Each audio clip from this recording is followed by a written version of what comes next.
Hey guys, welcome to Geek Legion of Doom. I'm Madison Mayhem, and today I'm reviewing a film called Lake Alice, aka Lake Tomahawk. This film came out on the 8th of May. I know that's already gone, but it's just come out, and I really do suggest that you guys go and pick this one up. This is going to be a good review, because I actually really quite like this one. Okay, so it only goes on for an hour and 15 minutes, which is great, and I really didn't know anything about this film when I went into it, except for the fact that it was a horror movie. So we open with like a 2-minute opening of a girl being abducted, and if you watch this, just to warn you, if you watch this with your headphones in, maybe turn it down a notch, because the scream that comes out of this chick's mouth is friggin' deafening, okay? But it was a really good horror scream. So we see this and I'm thinking, okay, great, let's just get into this film. Now, we follow 4 people pretty much. There are not many characters in this whole movie, which becomes a slight disadvantage towards the end, as this film is a kind of stalkery, it's not really a slashery, but yeah, a bunch of people do die, but it's kind of a stalkerish movie. We have a mum and a dad, and we have a daughter and her boyfriend. They are going up to their cabin somewhere snowy, and they're going up there for the Christmas holidays. So basically she's bringing the boyfriend to meet the parents, and they're going to spend the holidays together. For the first 20 minutes of this film, it is all about being lovey-dovey, watching them do lovey-dovey things and interacting with the parents. But straight away you do realise that maybe the dad doesn't approve so much, and this is her home. I don't know if it's her hometown, but it's obviously a place where like her parents live, so she has frequented it a lot. And the locals, I should say, they all kind of act very, very shady, very, very quickly. There are a lot of those prolonged looks where maybe they say something that's kind of an offhand comment, and then they do that kind of weird, you know, they look at them for like a bit too long, and it's very, very quiet and a little bit awkward. So you're thinking, maybe this is a film about like a dark secret. Maybe the town has a dark secret. Maybe the family has a dark secret. At this point, I really didn't know. And I thought maybe it's like they're a cult and they've brought the boyfriend as a sacrifice. Or maybe there's a really dark thing with the town and the boyfriend's going to discover it. I still didn't know. We're about 45 minutes into the film and we're still seeing a lot of lovey-dovey, watching them do fun activities and just kind of trying to guess why the locals are not responding to the boyfriend in such a positive way. So there really isn't much action in that sense. But then we do get to kind of about, I guess, like 45 minutes, nearly to an hour in, and things do actually start happening in a horror sense. I did write some notes down just in case there was anything I forgot. No, there is not. There are some pieces of found footage in this film, like a camcorder. Someone's got a camcorder, and this person with the camcorder is our villain, so to speak.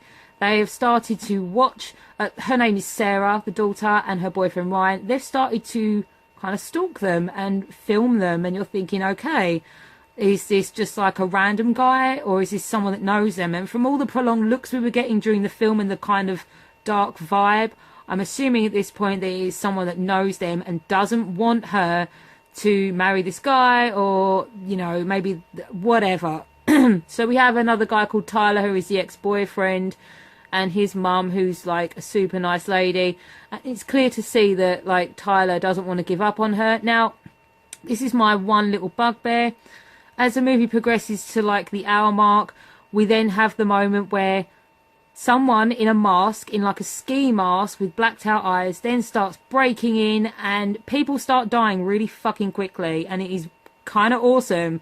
They start getting slashed and cut up and killed in quite cool ways, and it was pretty awesome the second that first death happened, because it all just like all started happening from that point super quick. But then my one bugbear is the fact that because we were only introduced to so many people during the film, it then becomes painfully obvious who the killer/killers are. I mean, people get picked off really quick, so you've only got a short list of people that it could be. So it's really bloody obvious, quite a ways away from the end, who they are. That was my only problem with the film. But like I said, the death scenes were good, the kills were good, and the acting was very good as well. Excuse me. The acting was very good. There were a few moments where the daughter was a bit Valley Girl kind of fake sounding, But I really enjoyed the acting. I enjoyed the whole feel of the movie. I like the fact that it became a mystery quite quickly as to why the hell is this town so weird and what is going on in it. But I will say the payoff wasn't amazing in the sense of, I thought it was going to go somewhere a bit more, maybe supernaturally. I thought it was going to go somewhere a bit more hardcore, but it was actually quite a basic reason. It was quite a basic plot line for the killers and things like that. So I was a little bit disappointed with the payoff, but overall the film was good. I enjoyed it.